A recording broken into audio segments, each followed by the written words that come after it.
Otis, kamusta ang buhay-buhay? Welcome sa Otis Creating Memories mga par. At nakita mo naman, napaka-solid ng dish na yun mga ka-Otis. Napaka-basic lang din. Para lang siyang tinola na nilagyan ko lang siya ng sotanghon mga par. Tapos, dapat anong tawag doon, patola. Pero wala tayong patolo. Alternative natin syempre sayote mga ka-Otis. So tara, mag-iwa lang ako ng mga aromatic sayote. Tapos, lutuin na natin yun. Let's go! So first step natin mga ka-Otis, magpainit lang kayo ng mantika. Tapos magigisa tayo ng sibuyas, bawang, and luya mga par. So mix lang yan hanggang sa mag-aroma na siya, hanggang sa mag-brown mga ka-Otis. Then after nun, pwede na natin ilagay yung manok mga ka-Otis. Bali mga kalahating kilo nga pala to mga par.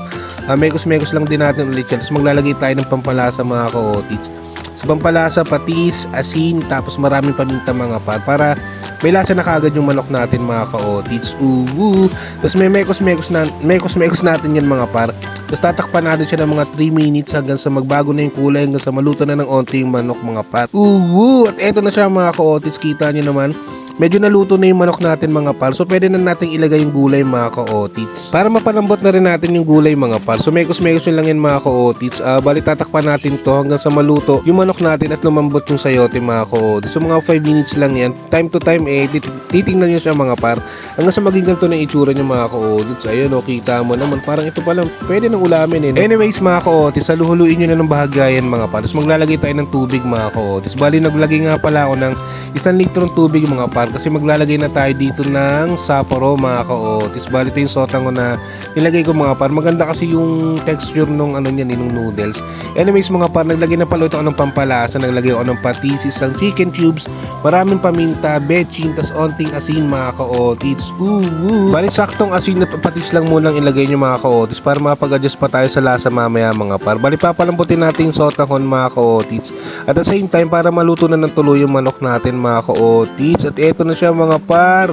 After natin pakuluin yan mga par, naglagay na rin pala ako ng siling green, dahon ng sibuyas mga ka-Otis. So optional lang yan mga par. So kita nyo naman mga ka-Otis, napakasarap ng dish na to at napaka-basic lang. Bali pwede nyo nang tikman yan mga ka-Otis para mapag-adjust kayo. Tulad ng ginawa ko mga par, naglagay ulit ako ng asin, paminta at bechin mga ka-Otis. At patis na rin pala mga par. So kita nyo naman yung sotanghon mga ka-Otis. So kita nyo ang ganda ng texture niyan mga par. At eto na ang parang tinolang manok na may sotanghon mga ka-Otis at maraming sayote mga par. Tara, i-serve na natin yan sa Otis Gum mga ka-Otis. Napakasarap ng dish na to mga par. Tapos meron ko yung sini na ganyan Tapos mainit na kalin mga ka-Otis. Aray ko, napakasarap niyan. Diba Ate Riley ko? Si Ate Riley nga pala. Siyempre si Ate Ina mga par. Siyempre kasama ang family natin dyan mga ka-Otis. Ang Otis Gum. Siyempre si Persa Babu. So ayan mga ka-Otis, tara tikiman time. Kainan tayo mga ka-Otis. Grabe, napakasarap ng dish na to mga par. Tara tikman natin mga ka-Otis.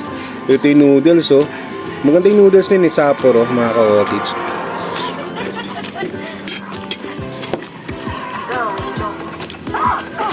Sili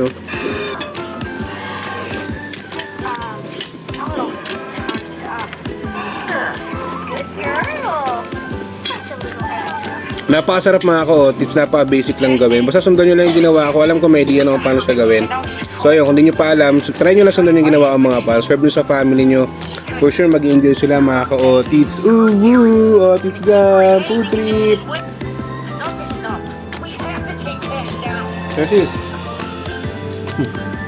Hanggang sa muli.